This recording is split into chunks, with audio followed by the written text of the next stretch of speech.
അത് എന്നോടൊപ്പം നടക്കാനോ ഓടാനോ നിങ്ങൾ ആരെങ്കിലും തയ്യാറായിട്ട് എനിക്ക് അനാരോഗ്യമാണെന്ന് നിങ്ങൾ പറഞ്ഞാൽ ഞാൻ മനസ്സിലാക്കുക. ആരെങ്കിലും എന്തെങ്കിലുമൊക്കെ പറയേണ്ടത് കേട്ടിട്ട് നമ്മളെന്ത് വർത്തമാനം പറയാം. അത് കേൾക്കിട്ട് വിടുക. മലമ്പുഴ MLA പ്രഭാകരനാണ് എന്നോടൊപ്പം ഉള്ളത്. അപ്പോൾ ഇലക്ഷനൊക്കെ ആയി. അപ്പോൾ ഒരു തവണ കൂടി ഉണ്ടാകുമോ? അതൊന്നും എനിക്ക് പറയാൻ പറ്റില്ല. എന്നെ നേരത്തെ തീരുമാനിച്ചത് പാർട്ടിയാണ്. ഇനി ഞാൻ മത്സരിക്കുന്നത് തീരുമാനിക്കുന്നത് പാർട്ടിയാണ്, വേണ്ടാന്ന് തീരുമാനിക്കണം പാർട്ടിയാണ്. അതുകൊണ്ട് അതിൽ എനിക്ക് അഭിപ്രായം പറയാൻ പറ്റില്ല.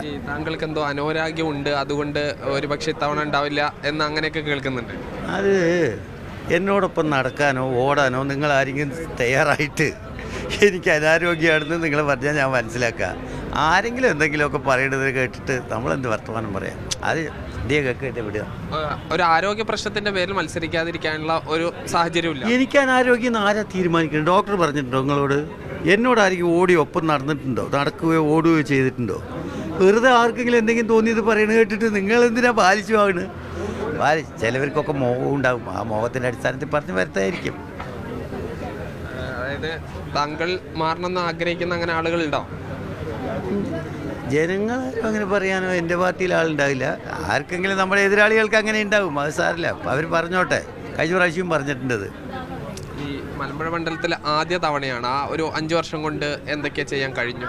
എന്തൊക്കെ ചെയ്യാൻ കഴിഞ്ഞു എന്നുള്ളൊരു പുസ്തകം ഞാൻ അടിച്ചിറക്കുന്നുണ്ട്. മലമ്പുഴ മണ്ഡലം ഉണ്ടായ ശേഷം ഇത്രയും വികസന പ്രവർത്തനം ഇതിനു മുമ്പ് നടന്നിട്ടില്ല. ഇനിയൊരു MLA വന്നാൽ അത് കഴിയൂല. അത്ര കാര്യങ്ങൾ ചെയ്തിട്ടുണ്ട്. ഞാൻ ആ ഒരു പുസ്തകം അടിക്കേണ്ടത് എല്ലാ പത്രങ്ങൾ നിങ്ങൾക്ക് മാധ്യമങ്ങൾക്ക് തരാം. VS-നേക്കാൾ കൂടുതൽ ചെയ്യാൻ കഴിഞ്ഞു. ആ പ്രാദേശികമായി നിന്നുകൊണ്ടായിരിക്കും. VS താരതമ്യപ്പെടുത്താൻ VS മഹാനായ ജനനേതാവും ഞാനൊരു സാധാരണ പ്രവർത്തകനും. എൻ്റെ ഒരു മാനുഷികമായ കഴിവ് വെച്ചുകൊണ്ടുള്ള കാര്യത്തിൽ നിങ്ങൾ പരിശോധിച്ച് വിലയിരുത്ത്. ഞാൻ പറഞ്ഞാൽ അത് അധികം പറ്റാവും. അതായത് പ്രാദേശികമായി നിന്നുകൊണ്ട് കൂടുതൽ കാര്യങ്ങൾ ചെയ്യാൻ കഴിഞ്ഞിട്ടുണ്ട്. പ്രാദേശികമായി ഞാൻ 52 കൊല്ലമായിട്ട് ഈ പാർട്ടി പ്രവർത്തിച്ച് നായനാർ മത്സരിക്കുമ്പോഴും തെരഞ്ഞെടുപ്പ് കമ്മിറ്റി സെക്രട്ടറിയായി പ്രവർത്തിച്ചിട്ടുണ്ട്. അത് പഞ്ചായത്തിലായിരുന്നു. പിന്നെ ശിവദാസ് മേനോനും VS ഒക്കെ മത്സരിക്കുമ്പോൾ അവരുടെ തെരഞ്ഞെടുപ്പ് കമ്മിറ്റി മണ്ഡലം സെക്രട്ടറിയായി പ്രവർത്തിച്ച ആളാണ്. എനിക്ക് എവരി നോക്ക് ആൻഡ് കോർണർ ഈ മണ്ഡലത്തിലെ അറിയും.